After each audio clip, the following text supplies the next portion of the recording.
अस्सलाम वालेकुम स्टूडेंट्स, कैसे हैं जी सब लोग। जी 7th क्लास आज हम रिवाइज करेंगे अपना फुल यूनिट जो हम पहले पढ़ चुके हैं। ये सारे टॉपिक्स हम पढ़ चुके हैं। हमारा फर्स्ट टॉपिक था एक्सप्रेसिंग अ सेट। इसमें हमने 3 फॉर्म्स पढ़ी थी, tabular form, descriptive form and set builder form. और सेकंड था operation on sets, union, intersection, difference. इसके बाद हमने पढ़ा था डिसजॉइंट, ओवरलैपिंग एंड कॉम्प्लीमेंट। और प्रॉपर्टीज़ पढ़ी थी, commutative property and associative property. And last हमने पढ़ा था वेन डायग्राम। आज हम इसको एक दफ़ा फिर से रिवाइज कर लेते हैं जी। जो हमारा फर्स्ट टॉपिक था वो था एक्सप्रेसिंग अ सेट। इसमें हमने पढ़ा था, जो हमारी फर्स्ट फॉर्म थी वो थी डिस्क्रिप्टिव फॉर्म। इसमें हम ये पढ़ चुके हैं कि जब हम सेट को एक स्टेटमेंट की फॉर्म में चेंज कर देते हैं, एक सेंटेंस में चेंज कर देते हैं, तो वो बन जाती है जी डिस्क्रिप्टिव फॉर्म। जैसे ये है set of natural numbers, set of integers, prime numbers, whole numbers. ये क्या है, ये एक स्टेटमेंट में चेंज हुआ हुआ है, एक सेंटेंस बना हुआ है, तो ये क्या है, ये डिस्क्रिप्टिव फॉर्म है। इसी तरह टेबुलर फॉर्म में हम पढ़ चुके हैं कि हम सेट के सारे एलिमेंट्स को कॉमास के थ्रू अलग अलग कर देते हैं। और बिल्डर फॉर्म में हमने पढ़ा है कि हम सिंबल्स यूज़ करते हैं। सेकंड था ऑपरेशन ऑन सेट। फर्स्ट है हमारे पास यूनियन ऑफ 2 सेट्स। यूनियन निकालने के लिए हमारे पास 2 सेट्स होते हैं और उन दोनों को हमने एक अरेंज करना होता है सीक्वेंस वाइज। अब यहाँ पर आपके पास है ए की वैल्यू है AEIO और बी की वैल्यू आपके पास क्या है ABC। अब यहाँ पर हमने A यूनियन B निकालना है। हमने इसको अरेंज करेंगे ABCEIO। यहाँ पर हमने पहले A लिखा, फिर यहाँ से B लिया, फिर CEIO। इसको हमने बिल्कुल सीक्वेंस वाइज अरेंज कर दिया। इसके बाद हमने पढ़ा था इंटरसेक्शन ऑफ 2 सेट्स। इंटरसेक्शन में हम क्या देखते हैं, कॉमन एलिमेंट्स देखते हैं। हमने A और B का इंटरसेक्शन लेना है, AEIOU। यहाँ पर हमारे पास है ABCDE। अब यहाँ पर A भी कॉमन है, E भी कॉमन है, इसके अलावा कोई भी एलिमेंट कॉमन नहीं है। इंटरसेक्शन में हम क्या करते हैं, कॉमन एलिमेंट्स लेते हैं। यूनियन में अरेंज करते हैं, इंटरसेक्शन में कॉमन लेते हैं। इसके बाद हमने पढ़ा था difference of 2 set. Difference means minus, और माइनस करने के लिए आपके पास सेट A में जो एलिमेंट्स होते हैं वो सेट B में नहीं होने चाहिए। अब यहाँ पर देखा जाए तो ये आपकी एग्जांपल है। A की वैल्यू आपके पास है 1 3 6, B आपके पास है 1 2 3 4 5। अब यहाँ पर हमने A में से B को माइनस करना है, लेकिन देखा जाए 1 भी कॉमन है, इसके अलावा 3 भी कॉमन है, और यहाँ पर देखा जाए तो सिर्फ 6 रह गया और 6 यहाँ पर नहीं है। इसका मतलब इसका आंसर क्या है, 6 है। माइनस करने के लिए आपके पास फर्स्ट सेट के एलिमेंट्स आपने देखने हैं जो B में ना हो। इसके बाद था डिसजॉइंट सेट। डिसजॉइंट में एक भी एलिमेंट कॉमन नहीं होता। फॉर एग्जांपल A है आपके पास 1 2 3 और B आपके पास है 4 5 6। अब यहाँ पर कोई भी एलिमेंट कॉमन नहीं है, तो डेट मीन्स ये क्या है कि डिसजॉइंट सेट है। इसके बाद ओवरलैपिंग सेट है। ओवरलैपिंग में कॉमन एलिमेंट्स होते हैं, चाहे वो 1 हो, 2 हो या 3 हो। अगर एक भी कॉमन एलिमेंट आ जाता है तो उसे हम कह देते हैं कि ये है ओवरलैपिंग सेट। अब यहाँ पर देखा जाए तो A के सेट्स में 0 5 10, B में 1 3 5 7। अब यहाँ पर 5 कॉमन है, तो इसका मतलब ये क्या है, ये ओवरलैपिंग सेट है। इसके बाद हमने पढ़ा यूनिवर्सल सेट। यूनिवर्सल सेट का मतलब होता है काउंटिंग के नंबर्स का जो सेट होता है, जो हम यूज़ करते हैं काउंटिंग नंबर्स में, उसे हम कहते हैं यूनिवर्सल सेट। और इसके बाद हमारा था कॉम्प्लीमेंट सेट्स। कॉम्प्लीमेंट का मतलब आपने यूनिवर्सल में से सेट को माइनस करना होता है। अगर ये साइन है कॉम्प्लीमेंट का, B के ऊपर कॉम्प्लीमेंट होगा तो U माइनस B, A के ऊपर कॉम्प्लीमेंट होगा तो U माइनस A, C के ऊपर कॉम्प्लीमेंट होगा तो U माइनस C। अब यहाँ पर अगर हमने B कॉम्प्लीमेंट फाइंड करना है तो U माइनस B, ये यूनिवर्सल सेट है, ये काउंटिंग नंबर्स का। इसके बाद हमने माइनस कर दिया B को, U में से B को माइनस करना, और माइनस करने का वही तरीका है जो पहले सेट में एलिमेंट्स हों वो दूसरे में ना हो जी। इसके बाद प्रॉपर्टीज़ थी। प्रॉपर्टीज़ में हमने पढ़ा, सबसे पहले हमारे पास यूनियन सेट्स की प्रॉपर्टीज़ है, वह commutative property of union set. वो क्या है, कम्यूटेटिव प्रॉपर्टी में हमें पता है कि 2 सेट्स की बात हो रही होती है और उन दोनों का आंसर जो है वो सेम आना चाहिए। अब यहाँ पर हमने देखा A यूनियन B इक्वल है B यूनियन A के। यहाँ पर एलिमेंट्स जो हैं वो वही रहेंगे और सेट्स जो हैं वो चेंज हो जाएंगे। यहाँ पर A यूनियन B है 1 2 3 यूनियन, अब ये B की वैल्यू, जब हमने इसका आंसर लिया तो ये हमारे पास 1 2 3 4 6 ये आंसर है। इसके बाद जब हमने B यूनियन A लिया तो 2 4 6, ये पहले B की वैल्यू लिखेंगे क्योंकि B यूनियन A है और पहले B है।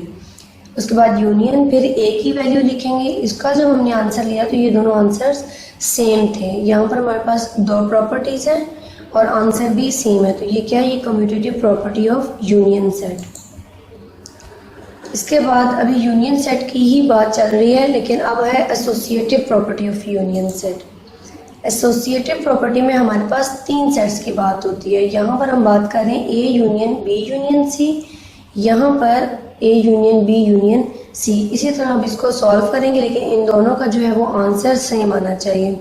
अब यहाँ पर ये चीज़ ब्रैकेट में है तो हम इसको पहले सॉल्व करेंगे। A की वैल्यू हमने ऐसे ही लिख दी, यूनियन ये B की वैल्यू है और यूनियन ये C की वैल्यू है। इन दोनों का जब हमने यूनियन लिया और फिर A यूनियन और ये B यूनियन C का लिया, जब इसको लिया तो हमारे पास आंसर 1 से लेकर 8 तक के सारे एलिमेंट्स आ गए। इसी तरह जब यहाँ पर देखा जाए तो यहाँ पर ब्रैकेट पहले है, यहाँ पर A यूनियन B पहले सॉल्व किया, उसके बाद ये C की वैल्यू, जब इन दोनों का यूनियन लिया तो हमारे पास ये दोनों आंसर्स सेम आ गए। इसका मतलब ये क्या है, ये associative property of union sets, क्योंकि हमने यूनियन फाइंड किया है इसलिए ये एसोसिएटिव प्रॉपर्टी है, क्योंकि इसमें 3 सेट्स हैं जी। इसके बाद बात है, प्रॉपर्टीज़ ही हैं अभी, लेकिन इंटरसेक्शन की बात हो रही है। इंटरसेक्शन में अब हम करेंगे कम्यूटेटिव प्रॉपर्टी ऑफ इंटरसेक्शन। तो देखा जाए अब कम्यूटेटिव प्रॉपर्टी है, 2 सेट्स की बात होगी, अब इंटरसेक्शन आ गया।